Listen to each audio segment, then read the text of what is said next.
Majlisa Arabiyaa fi maggaarrajaa dheeraa fe'amaa jiru. Assalaamu alaikum warahmatullaahi wabarakaatu. Ashama harka fuuni Oromoo kiyya guutuu jirra jirtu amantiif kutaan osoo waliin qoodini. Majlisa Arabiyaan asitti argitan kuni abbaa tiknisa soddomaati. Akkasuma mootuyyuu mitira jaha.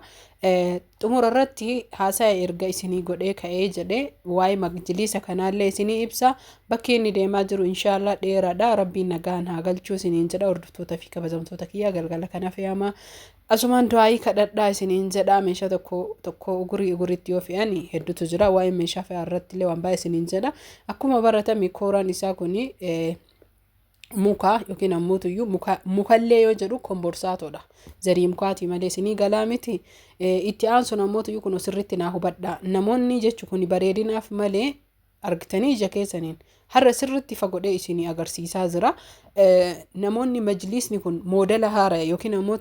baay'ee miidhagaa akka ta'e yeroo ammaa kana faashinaadha. Kalariilee hedduun jira jechuudha. Wanni ani asirratti isinitti himuu qabu. Akkasuma immoo tikkaa'aan isaa kooraa kana keessa kataa'ullee bareedaa tahee dhufee baay'ee guddaallee dura xixinnaa hojjetaa turani. Amma jechuudha kun odaduma gabaa argataniin fooyyessanii jiranii. Baay'ee jabaataallee bakki kaameraa kana itti waraabe haala natti hin tolle garuu ammoo hedduu ifa aduullee malee majlisni lafatti baay'ee kan bareeduu fi asiin durallee majlisa kana hojjedhee jira. Hedduu miidhagaa jechuudha. Aduun natti ifuu irraa anuma hayyuu jechuun haga takka bifa jechuun na jijjiirtee waan ajaa'ibaati. Bakka tokkotti ifatu baataa bakka tokkotti ammoo maabiraatiitu namarra dhaamaa yoo waraabanii chaalenjii qabaa jireenyi kun olaala baay'ee guddaadha. Mitirii tokko ciqilee tokko jechuudha isinii galee tikkaa'aan kuni duraaniin kana hin ga'u ciqilee tokko fidanii kunillee ammoo ciqilee xiqqishuma si hanqatee kun olaala argitanii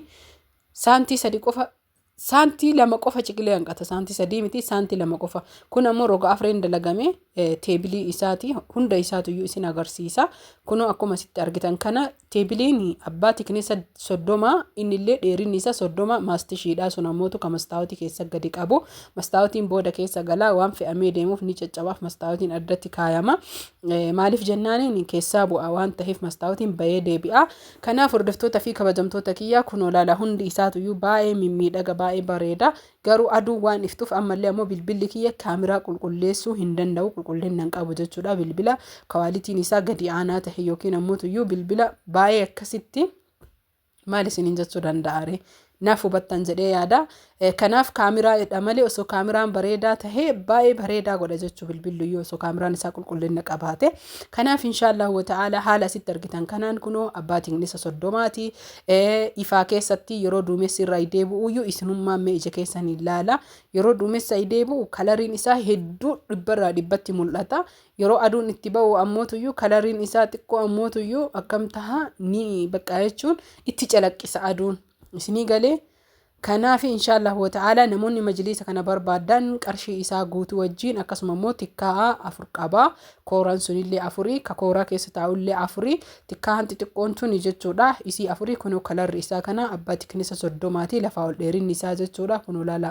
salaasaa yookiin sadii isa sadii abbaa 30 abbaa sadiiti jedhan san jechuudha argitanii gubbaan carqiin isaa ammoo carqii jabaataa jechuu kan majlisaati majlisa carqii biyya alaati baay'ee bareedaadha dhugaa rabbii dubbachuu fi maggaarrajaa isaallee isinumatti agarsiisee gatii isaa isinitti hima maggaarrajaallee wantoota hedduutu jira jechuudha wanni isin sirriitti beekuu qabdanii isa kana yeroo kana namaatu iyyuu dhufee jechuudha bitachuuf dhufee isa kana gurguri jedhanii achirra wallollee osoo birrii waan feetan dabaltanii naa kennitanii isinitti gurguru jedhanii jira yeroo quba akkas tikkaa lafa goggodhu nu gurgurii jedhan amma qophii qabnaa baay'ee jaalanni kalara kanaa jedhanii isaan kabiraa ajajatanii kennuma tahee jechuudha carqiin isaa kun baay'ee jabaataadha alarraa dhufa carqii kanaa miti ka isaan ajajatanii jedhanii achi isa kana nu gurgurii ani yoo anatu isin gurgura isa kana moo jedhaan bakka odoo san sagalee dhageettanii kolfaan nadduutanii isin jedhamee maalola hin ta'ullee yoo jedhe jechuun ani wanni yeroo san lolchisiisee jedhe majlisa kana kabiraa dura hojjedhee baase obboleettiin tiya wallaahi osoo hin beekin jechuudha dhuftee bo'aa bayii inni qabu hin beeytu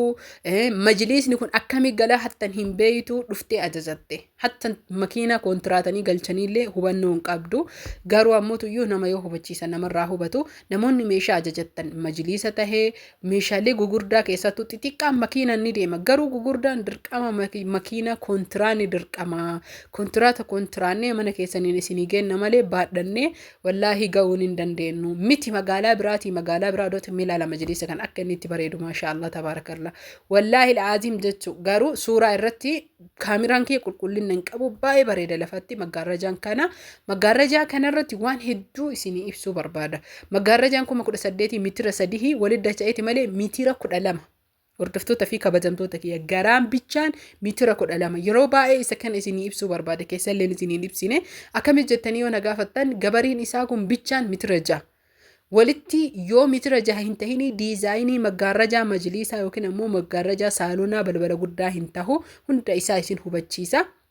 maggaarrajoolee as jiru kana keessa maggaarrajaa hedduu dalaysiisee jira kana cinaa jiru kanallee kiyya kunoo erga akkana fannisnee jennee ka amma walitti ancaccabsu kun gubbaa irratti jechuudha diizaayinii harakaata bareedaa kennuu fi dirqama inni bichaan meetira 6 ta'uu qaba ka jalaallee meetira 6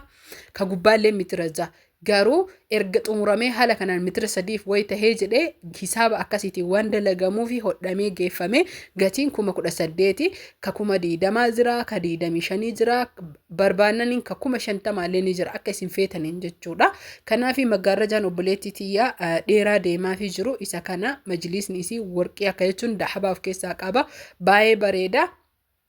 jallilee gabariin isaallee kunoo isa bareedaa asitti argitan kana baay'ee miidhaga jechuudha dhugaa rabbii dubbachuuf rabbiin nagaan itti si galchu ka jalaa meetira 6 ka gubbarraa meetira 6 isinii galee jahaaf jaa walii 12 garuu diizaayinii wayiitu jira isinii galee diizaayinii sanirratti gubbaa isaa mataa gubbaan jechu akka shabashabamu yookiin walitti akka qirxii addaa kennatu haala abaabootiin jechu haala amma argitan kanaan qirxii akka kennatu asitti illee hin qabaa sadi qaba jechuu ka qabsiisan ka mul'in qabsiisanii isuma kana filattee jaalattee baay'ee bareeda jechuun dhugaa rabbii dubbachuuf akkuma isiniin jedhe asitti ifaan nurra dhaamee isiniin jedha kunoo kalara isinuyyuu argaa jirtanii kunoo kun kana inni lammaffaan ka dalaysiisee jedhe kana ammoo tuyyuu carqii firaashaa filattee obboleettiin tiyya takka akkanumaan ka manaa qabdu na ajajattee dalagamee fi baheedha kunoo haala kanaan jechuudha argitanii bakka bifa adda ta'e wayii bareedaa na dalagi jennaaniin isa kana kunoo inni illee akkasuma meetira 12 jalalleen 6 gubballeen 6 walitti waan shabashabamuuf sadiin herreegama dhayamaa akkami sadiin dhayamaa maggaarrajaan jechuun keessa waan isin hin dhimne maaliif jennaaniin akkuma isin himi diriiree gaafa muruuf mattaran hodhuuf mattaran meetira 6 muran ka jalaa gabariillee meetira 6 ka gubballee meetira 6 isinii galee maaliif yoo jettan yeroo hodhamu walitti qirxii kennuuf diizaayinii gubbarraa san jechuudha hedduu ka miidhagu mee muka fudhadhee isin agarsiisa muka ittiin fannisaniin isin agarsiisa maaliif jennaaniin akka sirritti isinii ifa ta'u namoonni hedduu jechuudha waa'ee maggaarrajaa kanaa irratti haga ammaa ka sirritti fantaaniif nama hedduudha kanaaf hordoftoota fi kabajamtoota kiyya hundumaafuyyuu jechuu inshaallah wa ta'ala warroonni maggaarrajaallee akkasuma meeshaalee biraa ajajachuu barbaadan lakkoofsa bilbilaa duwwaa 9 78 15 72 75 WhatsApp Telegram imo yeroo takka malee nan argattanii hedduu biiziidha isiniin jedha WhatsApp fi Telegram sagaleedhaan sirriitti na argattanii bilbilallee yeroo tokko na argattanii akkaataa meeshaan itti galu meeshaan gugurdaan kontraata makiinaati kontraata isintu kafalataa jechuu barbaadete ani makiinaan qabu wanni isin sirriitti na hubachuu qabdanii an isiniif bitee isiniif geessa malee makiinaa ofii kiyyaa hin qabu isiniin jedha kana sirriitti na hubachuudhaan akkasuma isin jaaladha isin kabaja maggaarrajaan dahabiin kun baay'ee qashtii kan tahee fi wallahi hedduu bareedaa hundi keessanuyyuu rabbiin nagaan nama afatee itti galuu isaa naa godhu obboleeyyan kenna hundi keessan meeshaa warri na biraa qabdan dabareedhaan akkuma kaawwan wal jalaa baasin isinii fe'a isin ammoo obsaan na eeggachuudhaan obsanaaf qabaadhaa maa jennaaniin dalagaan kuni ijoollee hedduudha jechuudha namni gariin obsa kan qabne jira waan biraa odoon ta'in yoommoo ifaa jeeti firiiti argaa jedhee cinqamee ka cinqamu hedduutu jira akkasuma hiriyoonni illee kamataa nyaata yoomnu argisit kun haga dheeratu laala gubbarraa gadi gahee jechuudha meetirii 3 fi walakkaadha amma gubbarraa gadi gahee kumatii meetirii 3 fi walakkaadha kuno lafa gaa jechuudha lafa afama baay'ee guddaadha yeroo hunda jechuun irratti haasaa godhuun hedduun nama jibbisiisa malee wallahi waa'ee maggaarajaa kan haasa'ee xumuruun hin danda'amu. Kanaaf isin jaaladha isin kabajaa namoonni viidiyoo kana jaalattan like share walii gochuun hiriyoota keessaniin gammachiisaa isiniin jedha. Obboleettii tiyya Maryamaa meeshaan kan kee baay'ee bareedaadha isa kana hedduu miidhagaa garuu asitti ifaa waan hin jirreef aduu qofaa goraamnee mana keessatti majlisni illee aduu baay'ee bahu keessa goraamnee siin jedha yeroo masii ergu san waraabee baay'ee ifaan jira. Kanaaf hedduu galatoomii wannuma hundaafuu yoo rabbiin meeshaa kee nagaan si haa galchuus illee nagaanitti si haa galchuus hin jedha. Namoonni meeshaa akkasii kana hajamtan hundi keessan kunoo koottaa isiniin jedha. Majlisa kunoo isa asitti argitan kana qirtsiilee kanatu iyyuu mitirii 6 akka 3 deebuu godha 3 walakkaa kajalaallee akkasuma argitanii hundi isaatu jechuudha. Mitira 6 walitti deebisanii akkanatti guddaa kana ta'u dirqama mitira 6 isiniin jedha hodhamuu fi